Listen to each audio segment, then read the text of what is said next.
नमस्कार, city post के इस खास पेशकश में आपका स्वागत है। मैं हूं श्रीकांत प्रत्युष और मेरे साथ हैं नागमणि जी, जो किसी परिचय के मोहताज नहीं हैं। खास बात यह है कि नागमणि जी की उम्र लगभग 65 से 66 साल की होगी, अभी नौजवान है फिर भी। और कोई ऐसा राजनीतिक दल नहीं है जिसमें जाकर उसको परखने की कोशिश नहीं की है। हर राजनीतिक दल को ये आजमा चुके हैं। अब अपना दल बनाया है। क्या भविष्य है अपना दल बनाने का?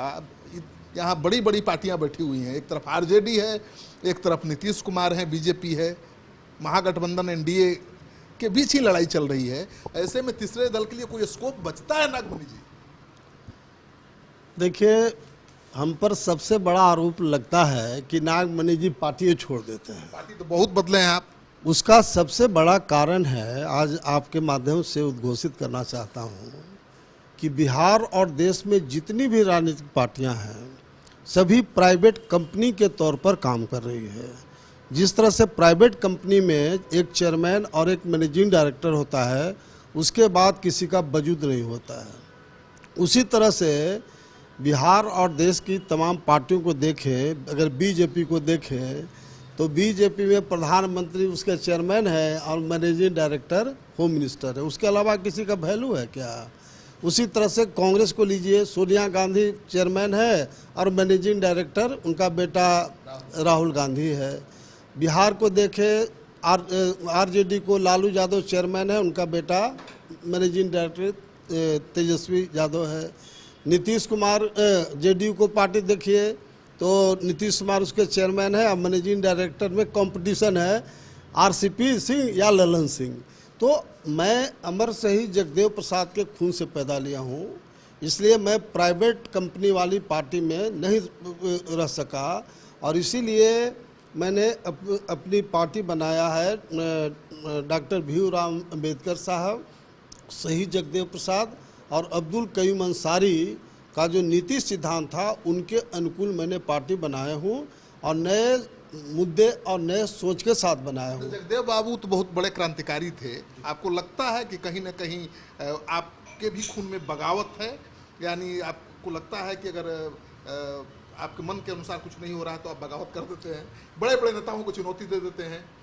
नहीं, उसमें कोई शक नहीं है कि हम लोग बहुत ज़्यादा अत्याचार जुल्म नहीं सह सकते हैं और यही कारण हुआ कि चाहे हम कांग्रेस में गए हो, बीजेपी में गए, आरजेडी में गए, जेडीयू में आए, सब जगह तानाशाही रवैया है। और मैंने पहले ही कहा कि हम अमर शहीद जगदेव प्रसाद के खून से पैदा लिया हूँ, तो ऐसी स्थिति में हम लोग बहुत देर तक इसको टॉलरेट नहीं कर सकते हैं। आप तो जहाँ भी थे, आप नीतीश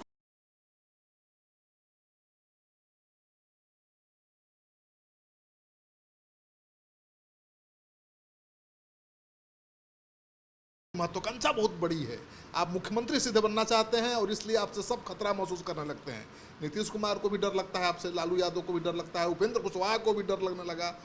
वो लगता है कि मुख्यमंत्री की कुर्सी पर आप ही काबिज हो जाएंगे। देखिए, हमने लालू यादव को मुख्यमंत्री नहीं बनाया, लेकिन 10 साल तक लगातार लालू यादव को मुख्यमंत्री बना के रखने का काम किया। लालू यादव को जब से छोड़े, कोयरी का एक वोट उनको दर्शन नहीं होता है और मुख्यमंत्री का ख्वाब ही उनका रह गया।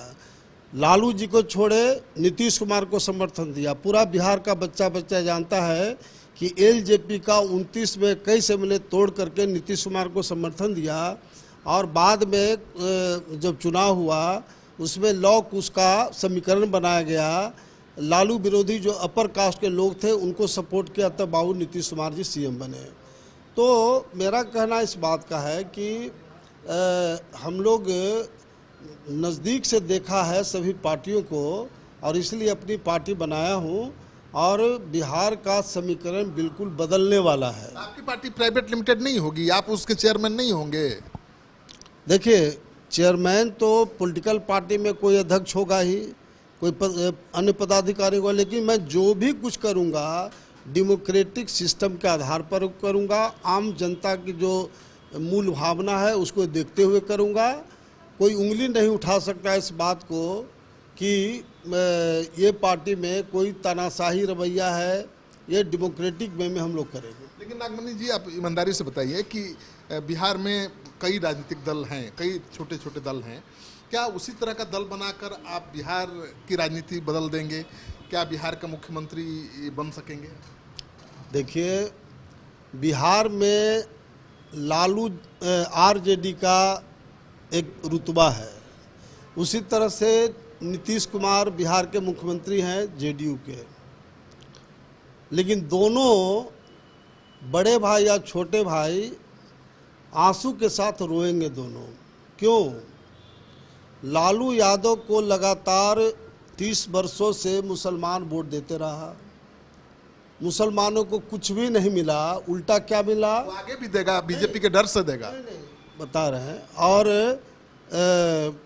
कभी मुसलमानों के नेता शाहबुद्दीन साहब का लालू राबड़ी सरकार में उनको हत्या करने का प्रयास हुआ, कभी जेठमलानी साहब को लालू यादव ने मना किया सुप्रीम कोर्ट में कि ये शाहबुद्दीन का बेल मत करावो, उसके चलते उनकी मौत भी हुई। कभी याद होगा कि सीतामढ़ी का दंगा लालू यादव ने करवाया और जा कर के 2 दिन बैठ गया, तो भैया दंगा कराने वाला आदमी वहाँ कह गया कि अब दंगा नहीं होगा, तो वहाँ दंगा रुक गया। एक मुसलमान जानता है।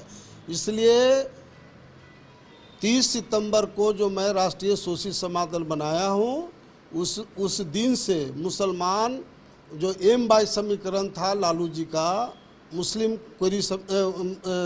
यादव समीकरण बिल्कुल ध्वस्त हो गया। अब बिहार में एम के समीकरण चलेगा, मुस्लिम कोयरी समीकरण, और सभी जाति संप्रदाय को लेकर चले। उसी तरह से आप अलग कहाँ है? लालू यादव ने यादव मुस्लिम समीकरण बनाया, नीतीश कुमार कह रहे हैं कि लौ कुश समीकरण बनाया, आप भी उसी राह पर हैं। आप कुर्मी और कुशवाहा समीकरण बना रहे हैं, मुस्लिम कुशवाहा। नहीं, वो मैं कहा कि यहाँ से जो ताकत वाली पार्टी है जेडीयू आरजेडी, वहाँ से मुसलमान राष्ट्रीय शोषित समाज दल में आ जाएगा।